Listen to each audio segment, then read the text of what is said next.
ದೇವಸ್ಥಾನ ಮತ್ತು ಧಾರ್ಮಿಕ ಸಂಸ್ಥೆಗಳ ಮಹಾಸಂಘದ ಅಡಿಯಲ್ಲಿ ಕರ್ನಾಟಕ ರಾಜ್ಯದಲ್ಲಿ ಸರಿಸುಮಾರು 500 ದೇವಸ್ಥಾನಗಳಲ್ಲಿ ವಸ್ತ್ರ ಸಂಹಿತೆಯನ್ನು ಭಕ್ತಾದಿಗಳಿಗೆ ಅಳವಡಿಸಿಕೊಳ್ಬೇಕು ಹೇಳುವ ಅಭಿಯಾನವನ್ನ ಮಾಡ್ತಾ ಇದೆ.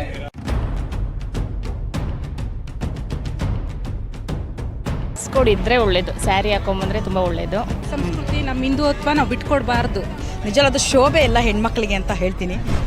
ಅಂದರೆ ಒಂದು ರೀತಿಯಲ್ಲಿ ಹೇಳಬೇಕು ಅಂದರೆ ಬೇಕಾದ್ರೆ ಎಲ್ಲರೂ ಅವ್ರ ಫಂಕ್ಷನ್ ಅದು ಇದು ಹೆಂಗೆ ಬೇಕಾದ್ರೆ ಹೋಗಲಿ, ದೇವಸ್ಥಾನಕ್ಕೆ ಬರೋರು ಒಳ್ಳೆ ಬಟ್ಟೆ ಹಾಕೋ ಒಳ್ಳೆ ಸೀರೆ ಉಟ್ಕೊಂಬಂದ್ರೆ ಒಂದು ಮನೆಗೂ ಒಳ್ಳೆಯದು ಅಲ್ಲ. ಈಗ ದೇವಸ್ಥಾನಕ್ಕೊಂದು ಡ್ರೆಸ್ ಕೊಡೋಂತ ಮಾಡಿದ್ರೆ ಒಳ್ಳೇದಪ್ಪ. ಸೊ ಮೈ ಮುಚ್ಚೋ ಅಂತ ಬಟ್ಟೆ ಹಾಕೊಂಬಂದ್ರೆ ಬೆಟರ್ ಅನ್ಕೋದು. ಚಿಕ್ಕ ಬಟ್ಟೆಗಳೆಲ್ಲ ಅವರೇ ಯೋಚನೆ ಮಾಡಬೇಕು, ನಾನು ಯಾವ ಜಾಗಕ್ಕೆ ಹೋಗ್ತಾ ಇದ್ದೀನಿ ಅಂದರೆ ಏನಕ್ಕೆ, ಅಲ್ಲಿ ಯಾವ ಥರ ಇರುತ್ತೆ ಅಂತನಾದರೂ ಅವರು ಸ್ವಲ್ಪನಾದ್ರು ಯೋಚನೆ ಮಾಡಬೇಕು. ಅವ್ರ ಮನ್ಸಿಗೆ ಸರಿ ಅನಿಸಿದ್ಮೇಲೆ ಮತ್ತು ನಾವೇನು